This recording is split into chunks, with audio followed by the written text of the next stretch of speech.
1 আগষ্টৰ পৰা গুৱাহাটীত 135 সংখ্যক দুৰান্দ কাপ ফুটবল উদ্বোধনী মেচত নৰ্থ ইষ্ট ইউনাইটেড FC বনাম বড়োলেণ্ড FC বিনামূলীয়াকৈ উপভোগ কৰিব পাৰিব দুৰান্দ কাপৰ মেচ। গুৱাহাটীত দুৰান্দ কাপৰ ট্ৰফি মুকলি অনুষ্ঠানত ক্ৰীড়ামন্ত্ৰী বিশ্বজিৎ দৈমাৰী।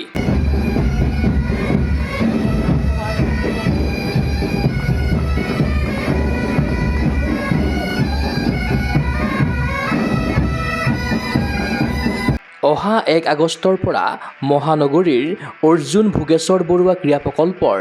ইন্দিৰা গান্ধী এথলেটিক্স ষ্টেডিয়ামত অনুষ্ঠিত হ'ব বিশ্বৰ তৃতীয় তথা এছিয়াৰ সবাতোতকৈ পুৰণি প্ৰতিযোগিতা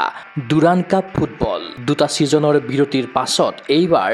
পুনৰ সৰু সজাইলৈ প্ৰত্যাৱৰ্তন ঘটিছে দুৰান্দ কাপৰ। 135 সংখ্যক দুৰান্দ কাপৰ 6খনকৈ মেচ এইবাৰ অনুষ্ঠিত হ'ব গুৱাহাটীত। ভাল লগা কথাটো হ'ল যে এই ছিজনত অসমৰ দুটাকৈ দলক্ৰমে বড়োলেণ্ড FC আৰু কাৰ্বি আংলং মৰ্নিং ষ্টাৰ FCয়ে অংশগ্ৰহণ কৰিছে দুৰান্দ কাপত। 1 আগষ্টৰ গুৱাহাটীৰ উদ্বোধনী মেচত অৱতীৰ্ণ হ'ব দুবাৰৰ champion north east united FC আৰু বড়োলেণ্ড FC। গ্ৰুপৰ অন্য দুটা দল হ'ল ক্ৰমে জম্মু কাশ্মীৰৰ FC1 আৰু Karbi Anglong morning star FC। Durand কাপৰ ঘোষিত সূচী অনুসৰি সৰুসজাইত অহা 1, 3, 6, 8, 11 আৰু 13 আগষ্টত অনুষ্ঠিত হ'ব দুৰান্দ কাপৰ হাই ভল্টেজ মেচ। অৱশ্যে ইয়াৰ পূৰ্বে অহা 25 জুলাইত কলকাতাৰ বিবেকানন্দ যুৱ ভাৰতী ক্ৰীড়াংগনত অনুষ্ঠিত হ'ব প্ৰতিযোগিতাৰ উদ্বোধনী মেচ। ভাৰতীয় সেনাৰ দ্বাৰা আয়োজিত 135 সংখ্যক ইণ্ডিয়ান অইল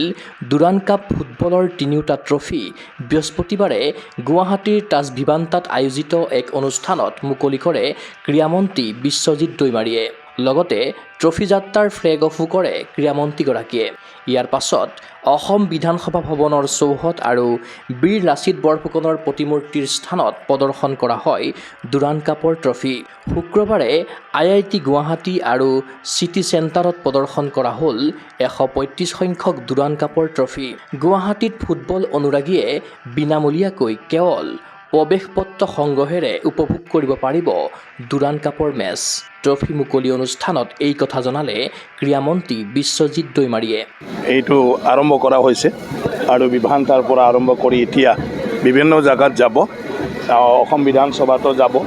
কাপ। ইয়াৰ পিছত আপোনাৰ ৰিভাৰ ফ্ৰণ্টৰ তাতে আমাৰ লাচিত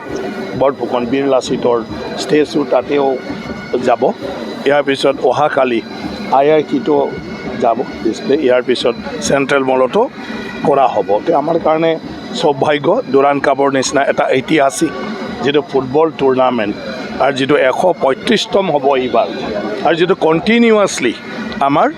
ভাৰতীয় আৰ্মছ ফ'ৰ্চে বিশেষ কৰি আৰ্মিয়ে মানে চলাই আহি আছে বৰ্তমানলৈকেও, মানে সেইটো আমি আজি হোষ্ট কৰিছোঁ ইয়াতে। আৰু আমাৰ সেই 6টা যিটো টীম, সেই টীমটো আমাৰ নৰ্থ ইষ্টৰ আৰু ইয়াৰ ভিতৰত আমাৰ অসমৰে দুটা, কাৰ্বি আংলঙৰ আৰু বড়োলেণ্ডৰ, বড়োলেণ্ড ফুটবল ক্লাব আৰু কাৰ্বি আংলং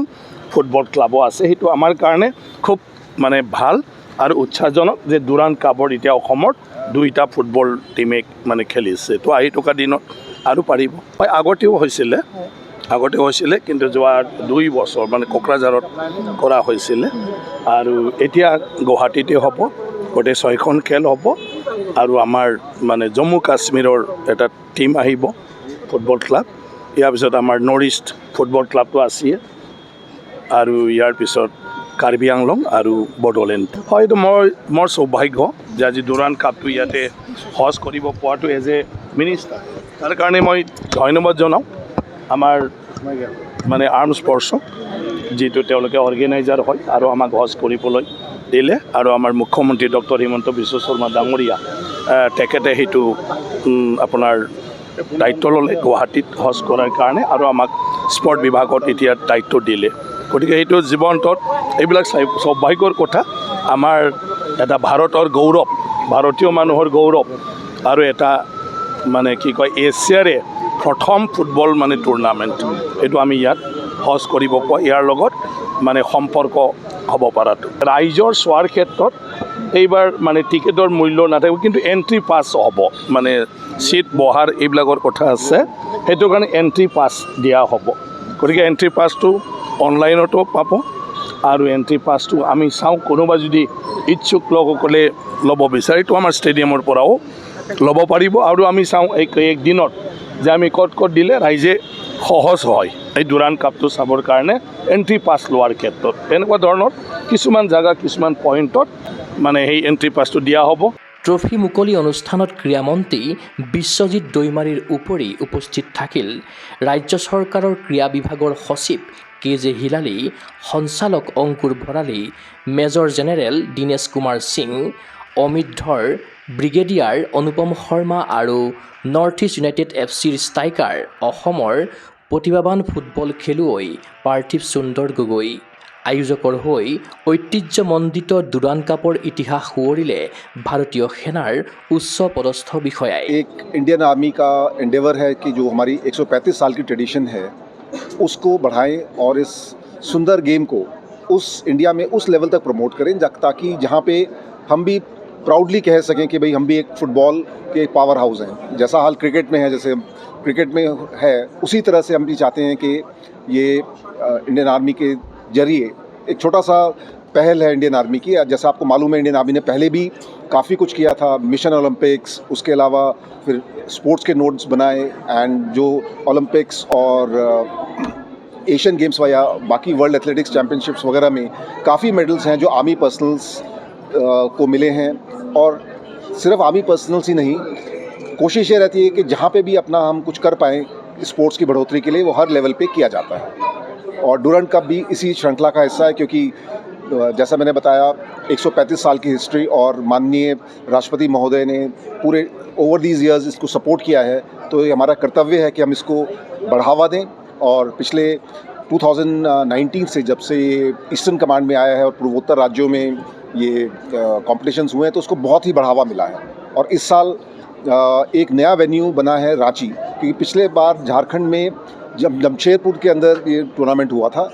और जैसा जब मैं बोल रहा था उससे भी बताया था कि एम ये है कि जितने ज़्यादा से ज़्यादा सिटीज़ के अंदर हम इसको ले जाएं ताकि लोग देखें बच्चे देखें और गेम को प्रोत्साहन मिले ইফালে ডুৰাণ্ড কাপত চেম্পিয়নৰ হেট্ৰিক অৰ্জনৰ লক্ষ্যৰে খেলপথাৰত নামিব নৰ্থ ইষ্ট ইউনাইটেড এফচি 135 সংখ্যক ডুৰাণ্ড কাপৰ বাবে সাজু হৈছে নৰ্থ ইষ্ট ইউনাইটেডৰ অন্যতম খেলুৱৈ অসম সন্তান পাৰ্থিৱ সুন্দৰ গগৈ আমাৰ ট্ৰেইনিং এতিয়ালৈকে ষ্টাৰ্ট হোৱা নাই ট্ৰেইনিং 20 তাৰিখৰ পৰা ষ্টাৰ্ট হ'ব আৰু আমি খুবেই এক্সাইটেড আমি দুবাৰকৈ চেম্পিয়ন হয় আৰু আমি চেষ্টা কৰিম যাতে আমি ট্ৰফিটো আকৌ নিজৰ ঘৰতে ৰাখিব পাৰোঁ আনহাতে ডুৰাণ্ড কাপত বড়োলেণ্ড এফচিৰ হৈ খেলিব ভাৰতীয় তাৰকা ফুটবলাৰ হলিচৰণ নাৰ্জাৰীয়ে ইতিমধ্যে ক্লাবৰ অনুশীলনত যোগদান কৰিছে খেলুৱৈগৰাকীয়ে বড়োলেণ্ড এফচিৰ হৈ সৰ্বোচ্চ উজাৰি প্ৰদৰ্শন আগবঢ়াবলৈ প্ৰস্তুত হলিচৰণ নাৰ্জাৰী প্ৰিপাৰেশ্যনটো এতিয়া ভাল মই কালিৰ পৰা ট্ৰেইনিং জইন কৰিলোঁ প্লেয়াৰবিলাক প্ৰেক্টিছটো ভালকৈ কৰি আছে যিমানখিনি কোচিং ষ্টাফ আছে ট্ৰেইনিংটো দি আছে মই কালি আবেলি জইন কৰিলোঁ জইন কৰাৰ পিছত মই দেখিলোঁ প্লেয়াৰবিলাক ধুনীয়াকৈ প্ৰেক্টিছ কৰি আছে মই এতিয়া বড়োলেণ্ড এফচি হৈ ফাৰ্ষ্ট টাইম বহুত ভাল লাগিল আমাৰ নিজৰ জাগাৰ টীম হয় বড়োলেণ্ড এফচি মই আগতো ভাবিছিলোঁ কি খেলিম বুলি এতিয়া চান্স পালোঁ এতিয়া বড়োলেণ্ড এফচি হৈ পিনি খেলিব যিমানখিনি মোৰ পাৰফৰ্মেঞ্চ আছে এইটো দি দিম বড়োলেণ্ড এফচিৰ কাৰণে বহুত ভাল লাগিল ক্ৰীড়া অনুৰাগীৰ আশা দেশত সাফল্যমণ্ডিত হওক 135 সংখ্যক ডুৰাণ্ড কাপ ফুটবল প্ৰতিযোগিতা গুৱাহাটীত 6খনকৈ ডুৰাণ্ড কাপৰ হাই ভল্টেজ মেচ উপভোগ কৰিবলৈ অপেক্ষাৰত অসম তথা উত্তৰ পূৰ্বাঞ্চলৰ ফুটবল অনুৰাগী অঞ্জনা দাসৰ সহযোগত চিন্ময় বৰাৰ প্ৰতিবেদন গগো স্পৰ্টছ এনে